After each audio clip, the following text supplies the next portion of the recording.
When the registered owner of a vehicle passes away, the ownership of that car needs to be officially transferred. The process depends on whether there's an executor of the will or if the transfer falls under survivorship.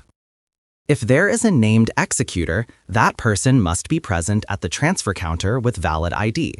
The vehicle can only be transferred to the beneficiary in the presence of the executor. You'll need to bring certain documents. These include the original and a copy of the death certificate, ID cards or passport and driver's permit for the new owner, and, if possible, one form of ID for the deceased. If there's a will, you'll need the original probate along with a copy. If there isn't a will, then the original letters of administration and a copy are required. A certified copy of ownership that's less than a year old must also be included, along with insurance in the new owner's name, a receipt for sale if there's a double transfer, and the completed application for transfer of vehicle registration form. If the transfer is being done under the doctrine of survivorship, the required documents are slightly different.